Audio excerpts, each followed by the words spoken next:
யுத்தத்தினாலும் tsunami பேரழிவினாலும் இன்னல்களை சந்தித்து இன்றும் இயல்பு வாழ்க்கைக்கு போராடும் மக்கள் வாழும் பிரதேசங்களில் மட்டக்களப்பு முக்கியத்துவம் பெறுகின்றது.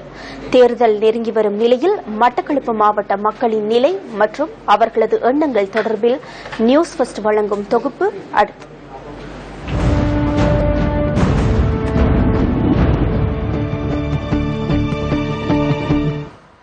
மட்டக்களப்பு மாவட்டம் இலங்கையின் தலைநகர் கொழும்பிலிருந்து 314 கிலோமீட்டர் தொலைவில் அமைந்துள்ளது. இம்மாவட்டத்தில் பெரும்பான்மையாக தமிழர் மற்றும் முஸ்லிம், சிங்களவர், பரங்கியர் ஆகிய இனத்தவர்கள் வாழ்கின்றனர்.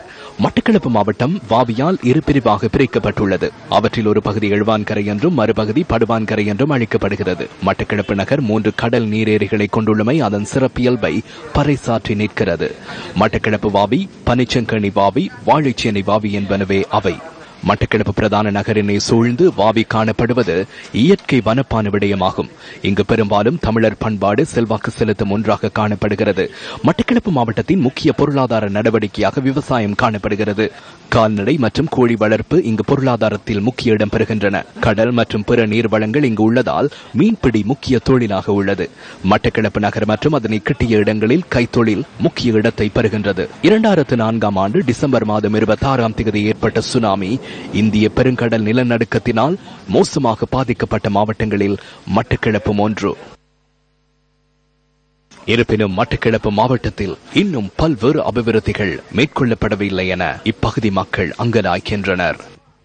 ஓட்டமாவடி பிரதேச செயலாளர் பிரிவில் ஓட்டமாவடி 3 கிராம சேவகர் பிரிவில் உள்ள மீரா ஓடை ஆற்றுக்கான அணை உரிய முறையில் அமைக்கப்படாமையால் அந்த பகுதி மக்களின் குடியிருப்பு தொகுதி நீரில் மூழ்கும் அபாயம் ஏற்பட்டுள்ளது. நாங்கள் அந்த நீண்ட காலமாக இந்த ஆற்றுக்கட்டு எங்களை வீடுகள் எல்லாம் மண்ணரிச்சு கொண்டு போயிட்டு இருக்குது. நாங்கள் நீண்ட காலமாக சொல்லி கொண்டு இருக்கிறோம். ஒரு மினிஸ்டர் மாரும் பார்க்குறாப்புலையும் இல்லை.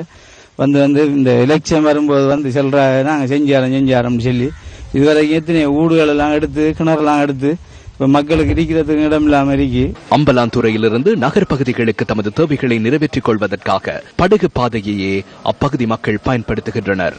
சுமார் 1 கிலோமீட்டர் தூரமான ஆற்றை இந்த படகு பாதையின் ஊடாகவே கடக்க வேண்டிய இக்கட்டான நிலையை இப்பகுதி மக்கள் எதிர்நோக்கியுள்ளனர்.